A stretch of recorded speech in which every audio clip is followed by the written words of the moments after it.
हनुमान जी की उपस्थिति कलयुग में भी मानी गई है। हनुमान जी के बारे में तुलसीदास लिखते हैं, संकट कटे मिटे सब पीरा, जो सुमिरई हनुमत बलबीरा।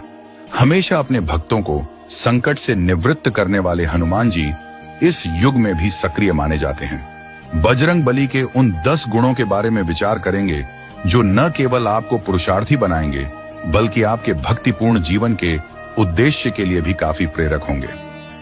नंबर 1, संवाद कौशल। सीता जी से हनुमान पहली बार रावण की अशोक वाटिका में मिले। इस कारण सीता उन्हें नहीं पहचानती थी। एक वानर से श्री राम का समाचार सुन वे आशंकित भी हुई, परंतु हनुमान जी ने अपने संवाद कौशल से उन्हें यह भरोसा दिला ही दिया कि वे राम के ही दूत हैं। नंबर 2, विनम्रता। समुद्र लांघते वक्त देवताओं ने सुरसा को उनकी परीक्षा लेने के लिए भेजा। सुरसा ने मार्ग अवरुद्ध करने के लिए अपने शरीर का विस्तार करना शुरू कर दिया। प्रत्युत्तर में श्री हनुमान ने भी अपने आकार को उनका दोगुना कर दिया। जस जस सुरस बदनू बढ़ावा, तासु दून कपी रूप देखावा। इसके बाद उन्होंने स्वयं को लघु रूप में कर लिया, जिससे सुरसा प्रसन्न और संतुष्ट हो गई। अर्थात केवल सामर्थ्य से ही जीत नहीं मिलती है, विनम्रता से समस्त कार्य सुगमता पूर्वक पूर्ण किए जा सकते हैं। नंबर 3, मर्यादाओं की सीमा को नहीं लांघना। लंका में रावण के उपवन में हनुमान जी और मेघनाथ के मध्य हुए युद्ध में मेघनाथ ने ब्रह्मास्त्र का प्रयोग किया। हनुमान जी चाहते तो वे इसका तोड़ निकाल सकते थे, लेकिन उन्होंने ऐसा नहीं किया क्योंकि वह ब्रह्मास्त्र का महत्व कम नहीं करना चाहते थे। इसके लिए उन्होंने ब्रह्मास्त्र का तीव्र आघात सह लिया, हालांकि यह प्राणघातक भी हो सकता था। यहाँ गुरु हनुमान हमें सिखाते हैं कि अपने आदर्शों से कभी समझौता नहीं करना चाहिए। तुलसीदास जी ने हनुमान जी की मानसिकता का सूक्ष्म चित्रण इस पर किया है। ब्रह्मा अस्त्र ते ही साधा, कपि मन कीन्ह विचार, जौ न रहा सर मानहु, महिमा मिटाई अपार। नंबर 4, बहुमुखी भूमिका में हनुमान। हम सामान्यतया अपनी शक्ति और ज्ञान का प्रदर्शन करते रहते हैं, कई बार तो वहां भी जहां उसकी आवश्यकता भी नहीं होती। तुलसीदास जी हनुमान चालीसा में लिखते हैं, सूक्ष्म रूप धरि सियन ही दिखावा, विकट रूप धरि लंक जरावा। सीता के सामने उन्होंने खुद को लघु रूप में रखा क्योंकि यहां वह पुत्र की भूमिका में थे, परंतु संहारक के रूप में वे राक्षसों के लिए काल बन गए। एक ही स्थान पर अपनी शक्ति का 2 अलग अलग तरीके से प्रयोग करना हनुमान जी से सीखा जा सकता है। नंबर 5, समस्या नहीं समाधान स्वरूप। जिस समय लक्ष्मण रणभूमि में मूर्छित हो गए, उनके प्राणों की रक्षा के लिए वे पूरे पहाड़ उठा लाए क्योंकि वे संजीवनी बूटी नहीं पहचानते थे। हनुमान जी यहाँ हमें सिखाते हैं कि मनुष्य को शंका स्वरूप नहीं वरन समाधान स्वरूप होना चाहिए। नंबर 6, भावनाओं का संतुलन।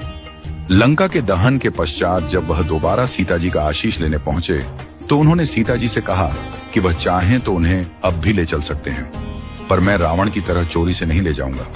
रावण का वध करने के पश्चात ही यहाँ से प्रभु श्री राम आदर सहित आपको ले जाएंगे। राम भक्त हनुमान अपनी भावनाओं का संतुलन करना जानते थे, इसीलिए उन्होंने सीता माता को उचित समय अर्थात 1 माह में आकर ससम्मान वापस ले जाने को आश्वस्त किया। नंबर 7, स्वयं की प्रशंसा से दूर। सीता जी का समाचार लेकर सकुशल वापस पहुंचे। श्री हनुमान की चहु और प्रशंसा हुई, लेकिन उन्होंने अपने पराक्रम का कोई किस्सा प्रभु राम को नहीं सुनाया। यह हनुमान जी का बड़प्पन था, जिसमें वह अपने बल का सारा श्रेय प्रभु राम के आशीर्वाद को दे रहे थे। प्रभु श्री राम के लंका यात्रा वृत्तांत पूछने पर हनुमान जी जो कहा, उससे भगवान राम भी हनुमान जी के आत्ममुग्धता विहीन व्यक्तित्व के कायल हो गए। नंबर 8, नेतृत्व एवं कार्यकुशलता की क्षमता।